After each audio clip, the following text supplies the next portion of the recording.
Alright guys, today I'm doing a ASR Spline Bar, or you can call it sway bar. Basically I just had to remove the bolt that holds this arm in, the old sway bar bushing bolts. Same over here, the bolt that holds this control arm right here in, and then I took out the two sway bar bushing bolts that sit right here. And then put the frame up. There's a spacer that sits between the subframe right here. Sits between the subframe and the brace. So it's underneath here, you can't see it. But there's a spacer there and a spacer under this one. These don't have spacers. And these two holes out here are gonna be for the new sway bar bushings to hold the spline bar in place. And I had to move my exhaust. So as you can see, my exhaust is sitting right here. It could not clear, even the brace right here would not clear the exhaust. So I'm running right now to the resonator until I get something custom fabbed up for it and maybe point it downwards. It's still got a resonator, but it's gonna be loud if I don't have a muffler to complete it. So I'll see how loud that is, and maybe I just hang that up, and I don't know, we'll just see how it goes. I'm not too concerned. I think the only track around here that might have a decibel limit is Crescent, and I don't know, we'll see.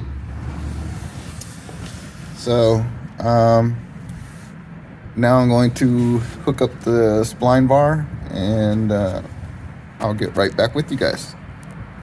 Okay, so I have put the bushings on, and there's this right here.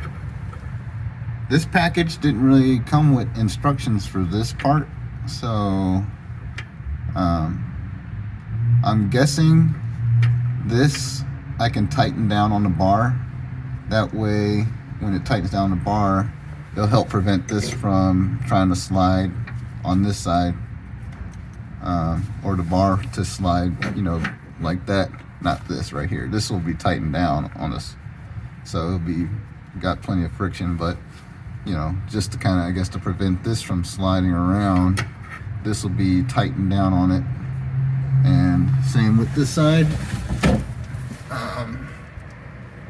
That's tight. That's going to be tightened down on that side. So I have to put these little arms on right here. They got little splines in them, so that way it can fit around this splined part of the bar. So, and then it'll hook up basically like a regular sway bar, you know, right here. I'll just have to make the end fit, or whichever one I want to use. It's adjustable. When you have multiple holes like that, that means this, it's an adjustable sway bar, spline bar, whatever you want to call this one. But it's adjustable, and I can choose how much leverage I want to be able to apply to this arm, which will also control how much it requires to twist this bar, or how much more torsion it will use of this bar. And that'd be a good way for me to kind of adjust how much oversteer or rotation that I want to have, which I'll get into that later. I'm gonna go ahead and install this sway bar before I start getting all technical like I always do. All right, so in order to know how I wanted to do these arms, I went ahead and did the end link. So as you can see, the big cone goes on this side, small cone on that side, and for this one you just use two small cones. Right there, cone, there, cone. And I went ahead and adjusted it to see where I wanted it. I kind of have it angled, I'm not sure, because I feel like this might bump up against that. So I think it's better to have it just a little bit angled up. It's not like it's leveraging it more, because I haven't tightened the bar down. So when I tighten the bar down, then if I made any adjustments to this arm, then it would actually be putting more load on the suspension. But when I tighten all this down together, once I preload the suspension, it's going to be, you know, in its normal state. So that's where I'm at so far. So I'm going to make the other one look exactly like this, the same amount of threads right here, so I can have them even on both sides. Okay, so this pretty much concludes the spline bar install. It's pretty simple install for anybody to do. So one thing to keep in mind, I went ahead and installed everything, but the one thing I did not tighten down all the way is this one and this one. I won't tighten these two all the way. They're almost tight, but they're not all the way tightened. The suspension needs to be preloaded first before you tighten these two. Reason being is because if you tighten these, and then it's about when I finally take this car off the jack stands, this is going to start to be loaded up with the car's weight. So the control arm is going to push up, and it's going to push up on this. That's how the car sits most of the time. So that's when you want this to be tightened to these surfaces right here, is when it's sitting at its normal load. That way it will prevent faster wear, and you'll have normal wear. So be careful not to tighten these down until you preload, aka you have taken the car off the jack stands, it's sitting at its natural weight on these end links. Then you tighten it down. So if you guys have any questions, let me show you. So basically the construction, this is probably the hardest part for any kind of beginner. So usually with these spherical kind of joints, they have little cone spacers.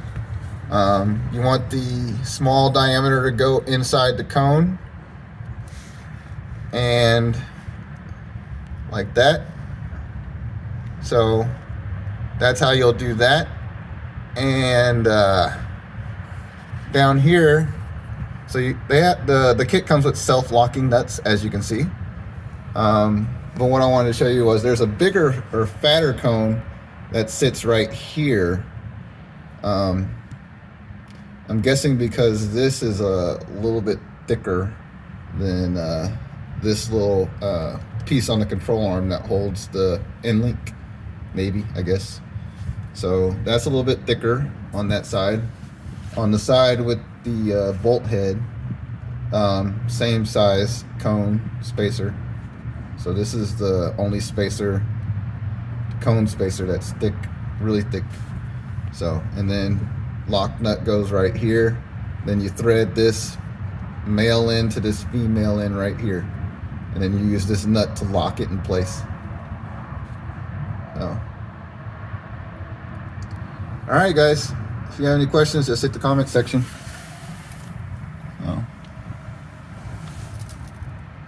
There's your ASR Spline Bar. Okay, so just to conclude the video, I wanted to mention something. I talked about preload with the end links. Typically, with the bushings, you will also have to preload them as well. With the ASR Spline Bar, whatever you call it. The bushings have a kind of like a spherical, so it turns anyway.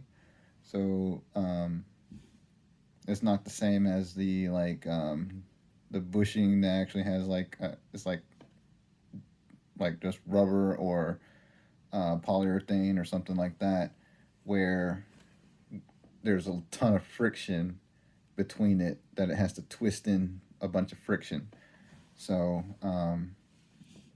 just be aware of that.